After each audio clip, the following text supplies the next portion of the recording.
नमस्कार, आप देख रहे हैं F9 न्यूज और मैं हूं आपके साथ खुशी। आइए नजर डालते हैं आज की बड़ी खबर पर। अधीर रंजन चौधरी ने ममता बनर्जी और उनकी पार्टी टीएमसी पर कई सवाल किए। उन्होंने कहा कि उनको केवल वोट से मतलब है। राज्य के लोग पलायन करने पर मजबूर हैं। बंगाल की अर्थव्यवस्था कर्ज में डूबी हुई है।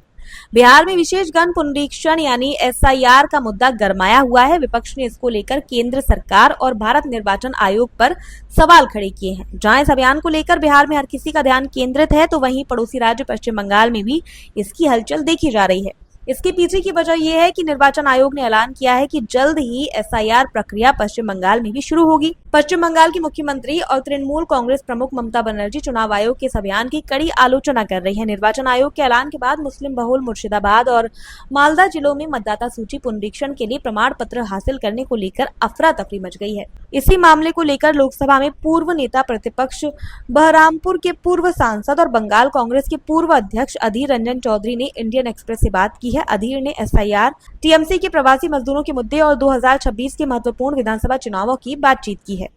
केंद्रीय गृह मंत्रालय विदेशियों के खिलाफ एक अभियान चला रहा है जिसमें बांग्लादेशी भी शामिल है। इससे राज्य प्रशासन को संदेश दिया गया है कि सभी विदेशियों, खासकर बांग्लादेशियों को हिरासत में लेकर उन्हें देश से बाहर किया जाना चाहिए। लेकिन प्रशासन ने दलित और कमजोर वर्ग के लोगों पर कड़ा प्रहार किया है, जो जीविका के लिए पलायन करने को मजबूर है। हजारों बंगाली प्रवासी मजदूर पश्चिमी एशियाई देशों, खासकर अरब देशों में काम कर रहे हैं। मैंने दूसरे देशों में फंसे बंगाल के लोगों की सहायता की है। प्रवासी श्रमिक बंगाल और उसकी कर्ज में डूबी अर्थव्यवस्था की मदद करते हैं।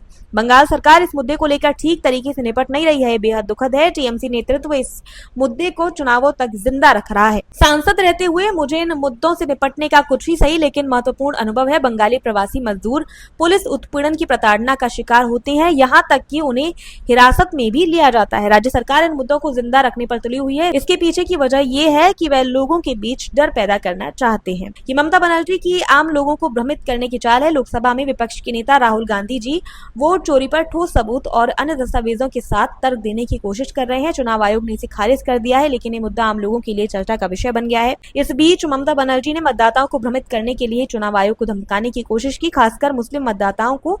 वह ये भी कह रही है कि चुनाव आयोग एनआरसी यानी राष्ट्रीय नागरिक रजिस्टर भी लाएंगे। वह मुस्लिम आबादी के मन में डर पैदा करना चाहती है। इस डर और अनिश्चितता के कारण मुस्लिम समुदाय को लग रहा है कि ममता बनर्जी ही एकमात्र उनकी रक्षक है। चुनाव आयोग द्वारा सुझाए गए सभी उपाय यहाँ लागू किए जाएंगे। ममता बनर्जी द्वारा चुनाव आयोग का विरोध सिर्फ दिखावे के लिए है और कुछ नहीं। ममता बनर्जी को इस बात का अंदाजा हो गया है कि आम बंगालियों को प्रताड़ित या परेशान किया जा रहा है, इसलिए वह स्थिति का फायदा उठा रही है। जब तक पश्चिम बंगाल के चुनाव नहीं हो जाते, ममता इस मुद्दे को शांत नहीं होने देंगी। वह स्वास्थ्य, शिक्षा और रोजगार जैसे हमारे समाज की मूल समस्याओं का समाधान नहीं करेंगी। प्रवासी मजदूरों के उत्पीड़न का मुद्दा बीजेपी सरकार ने ममता बनर्जी को सोने की थाली में परोस दिया है। वे अपने फायदे के लिए मतदाताओं की ध्रुवीकरण करने की कोशिश कर रही है। ममता इस मुद्दे को भुनाएंगी, लेकिन इसका सबसे बड़ा फायदा बीजेपी को ही होगा। भाजपा मुसलमानों और अन्य समुदायों के अधिकारों का हनन करती है। टीएमसी जानती है कि कहां संत बनना है और कहां शैतान। वे दिल्ली में संत और बंगाल में शैतान बनते हैं। बंगाल में होने वाले चुनाव में चाहे वह नगर निगम हो, पंचायत हो, यहाँ तक कि कॉलेज का चुनाव भी हो, वे लोग लूट खसोट करते हैं। ये एक छलावा मात्र है कि वह खुद को निर्दोष बताते हैं, लोकतंत्र के लिए खड़े होते हैं और मतदाता सूची संशोधन से जुड़े मुद्दों की परवाह करते हैं।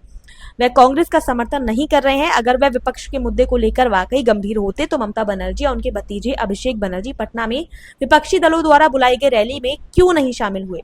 मैं टीएमसी नेताओं को जानता हूं, वे जाने माने शैतान। ममता बनर्जी को इन मुद्दों से कोई फर्क नहीं पड़ता। चुनाव आयोग और एसआईआर के खिलाफ रुख अपनाने के बाद भी टीएमसी बंगाल चुनाव में हर तरह की गड़बड़ियां करेगी। हम कांग्रेस तब तक इसका विरोध नहीं कर सकते जब तक जमीनी स्तर पर कोई संगठन ना हो। कोलकाता से F9 न्यूज एडिटर असीम कुमार सामंतो की रिपोर्ट। अब तक के लिए बस इतना ही। फिर होगी आपसे मुलाकात ऐसी एक और बड़ी खबर के साथ। तब तक के लिए नमस्कार और देखते रहिए F9 न्यूज।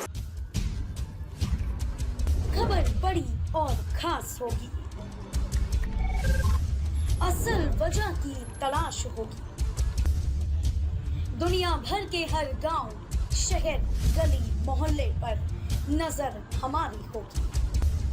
खुलेंगी पर्दें, जहन में उठे हर सवाल की बात होगी। हर वो जवाब जो है आपके लिए जरूरी, जिम्मेदारी हमारी होगी। हमारी खबरों में कुछ हटकर होगी बात। देखिए सिक्के के दोनों पहलू F9 न्यूज के साथ।